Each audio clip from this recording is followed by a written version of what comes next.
नमस्कार मैत्रिणींनो, कशा आहात तुम्ही? आशा करते तुम्ही स्वस्त आणि आनंदी असाल. मी पण ठीक आहे.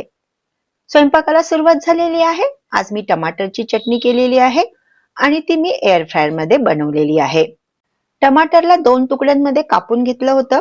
कांदे बारीक बारीक चिरून घेतले होते आणि 10 ते 12 लसूण पाकळ्या सोलून त्यामध्ये टाकून दिल्या होत्या. वरून थोडं मीठ आणि थोडं तेल स्प्रे करून घेतलं होतं. 15 मिनिटासाठी 180 डिग्रीवर मी याला ठेवून दिलं होतं. 5-5 मिनिटांनी दोनदा आपल्याला सर्व वस्तू मिक्स करून घ्यायच्या असतात, म्हणजे सर्व बाजूने आपल्या वस्तू चांगल्या शिजल्या जातात. टमाटर छान शिजलेले आहेत. आता मी त्याचे साल काढून घेत आहे.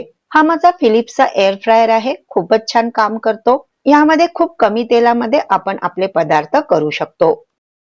आणि सोबत मी इथे करत आहे मसूरची डाळ. मसूरच्या डाळीला माझी फोडणी घालून झालेली आहे. फोडणी आपली नेहमीचीच कांदा, टमाटर, अद्रक लसूणची पेस्ट, हळद, तिखट, धनेपूड वगैरे घातलेली आहे. आता त्यात धुतलेली डाळ मी घालत आहे.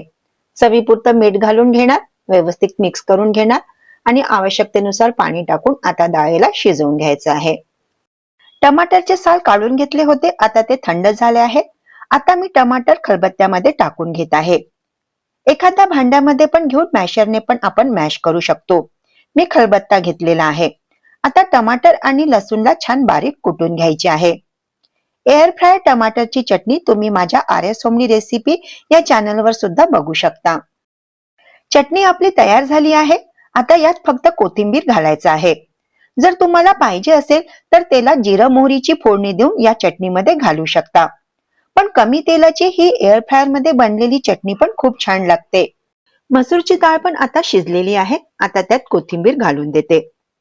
चटणीमध्ये पण कोथिंबीर घालून घेते. डाळीमध्ये थोडा गरम मसाला घातला आहे. हा गरम मसाला मी मागच्या व्हिडिओमध्ये तुमच्यासोबत शेअर केलेला आहे. हा मी घरीच बनवलेला आहे. स्वयंपाक माझा जवळपास आटोपला आहे. पोळ्या करायच्या तेवढ्या शिल्लक आहेत. नाश्ता करायचा बाकी होता तर म्हटलं शिरा करून घ्यावा. कालच मिस्टरांनी गावाकडून साजूक तूप आणले होते, तर म्हटलं चला छानपैकी साजूक तुपाचा शिरा करूया. कढईमध्ये तूप घातलं आहे. त्यात आधी ड्रायफ्रुट तळून घेते. शिरा करताना मी रवा, तूप आणि साखर याचे प्रमाण सारखे घेते. ड्रायफ्रुट्स तळून झालेले आहेत. आता त्याला काढून घ्यायचं आणि त्याच तुपामध्ये मग आपल्याला रवा घालायचा आहे. तूप, रवा आणि साखर घेताना कोणती पण एक वाटी घ्यायची आणि त्याच वाटीने मोजून आपल्याला सर्व समप्रमाणात घ्यायचं आहे. रवा आता छान सोनेरी रंगावर भाजून घ्यायचा आहे. 3 वाटी पाणी आणि 1 वाटी साखर मी याचा पाक करायला ठेवून दिलेला आहे. मग मला आठवलं की काल अननस आणलेला शिल्लक आहे, तर म्हटलं चला आज पायनॅपलचा शिरा बनवावा. मग पायनॅपल कापून घेतला. मिक्सरमध्ये त्याची छान पेस्ट बनवून घेतली. रवा छान भाजला गेला आहे. आता त्यात ही पायनॅपलची पेस्ट घालून घेऊया. पायनॅपलची पेस्ट रव्यामध्ये छान मिक्स करून घ्यायची आहे.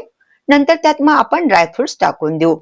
साखरेचा जो पाक तयार केलेला आहे तो पाक आता आपल्याला रव्यामध्ये टाकून द्यायचा आहे आणि छानपैकी मिक्स करून घ्यायचा आहे. पाक म्हणजे आपल्याला एकदम घट्ट काही पाक नाही करायचा आहे. फक्त पाणी आणि साखर याला एक उकळी येऊ द्यायची आहे. त्यात मी थोडा फूड कलर घातलेला आहे. 2 ते 3 छोट्या वेलचीची पूड घालायची आहे आणि 2 चिमूटभर मीठ घालायचं आहे. छान मिक्स करून घ्यायचं आणि आता छान वाफ काढून घ्यायची. बघा, मस्त आपला पायनॅपल शिरा तयार आहे. तुम्ही पण असा पायनॅपल शिरा करता काय मला जरूर सांगा. शिरा बनवून झाला. आम्ही दोघांनी छानपैकी नाश्ता केला. मग माझ्या पोळ्या करायच्या बाकी होत्या, त्या मी पोळ्या आता करून घेत आहे. पोळ्या म्हणजे मल्टीग्रेन पिठाच्या भाकरी. तुम्ही माझे व्हिडिओ बघत असाल तर तुम्हाला माहित असेल, मी मागच्या व्हिडिओमध्ये पण तुमच्यासोबत शेअर केल्या होत्या ह्या भाकरी कशा करायच्या म्हणून. स्वयंपाक आटोपला. मग मी आली अंगणात. आज सकाळी मी अंगण काही झाडले नव्हते, कारण मला आज कडीपत्त्याच्या झाडाच्या फांद्या तोडायच्या होत्या.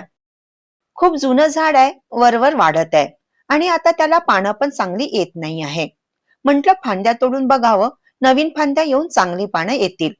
स्टेअरकेसवर चढून फांद्या तोडायचा प्रयत्न केला, पण फांद्या खूपच जाड आहेत, सहज काही तोडता येत नाही आहेत. तरी मला जेवढे शक्य झाले तेवढ्या मी तोडून घेतल्या. समोरच्या फांद्या तर तोडल्या गेल्या, पण ज्या बाहेरच्या साईडला गेलेल्या आहेत त्या फांद्यांपर्यंत माझा काही हात पोहोचला नाही. तर मग मी त्या राहू दिल्या. बघते मिस्टरांना बोलून, त्यांना जमल्या तर ते तोडून देतील. फांद्या तोडल्या, मग अंगण झाडून घेतले. असे छोटे छोटे कामं करायला पण कुणी मिळत नाही. त्यामुळे काही कामही आपल्याला स्वतःलाच करून घ्यावी लागतात. प्रयत्न करून पाहायचा, झालं तर ठीक, नाहीतर मग कुणाची तरी मदतही घ्यावीच लागते. अंगणातील कामं आवरले आणि आली घरात. सकाळी बैठक आवरली होती, पण परत ती अस्तव्यस्त होतेच. मग परत एकदा झाडू लावून घेतला, सोफा आवरला आणि आज मला टीव्ही युनिटची क्लिनिंग करायची होती. रोजच्या कामासोबत प्रत्येक महिन्यात आपल्याला वेगवेगळी एक्स्ट्राची क्लिनिंग करावीच लागते. रोज एक एक कोपरा आवरायला घेतला तर कामं सहज होतात आणि आपल्यावर जास्त भार येत नाही आणि घरही स्वच्छ राहतं. वरची सेल्फ छान झाडून पुसून घेतली. वरच्या सेल्फमध्ये मी गिफ्ट रॅप पेपर घातला आहे, तर त्यालाच व्यवस्थित पुसून मी परत लावून घेते आणि सर्व वस्तू मी छान पुसून स्वच्छ करून आपापल्या जागेवर मांडून घेतल्या. खालची सेल्फ पण छान स्वच्छ करून घेतली. तिथे मी पेपरच टाकला. तिथे मी काही बुक्स वगैरे ठेवते. माझ्या मिस्टरांना वाचायला खूप आवडतं, तर त्यांचा हा संग्रह. चला, माझं टीव्ही युनिट छान क्लीन झालेलं आहे. त्यानंतर मग टीव्ही आणि बाकीच्या वस्तू पण मी छान पुसून क्लीन करून घेतल्या. त्यानंतर मग मी झाडू लावून घेतला.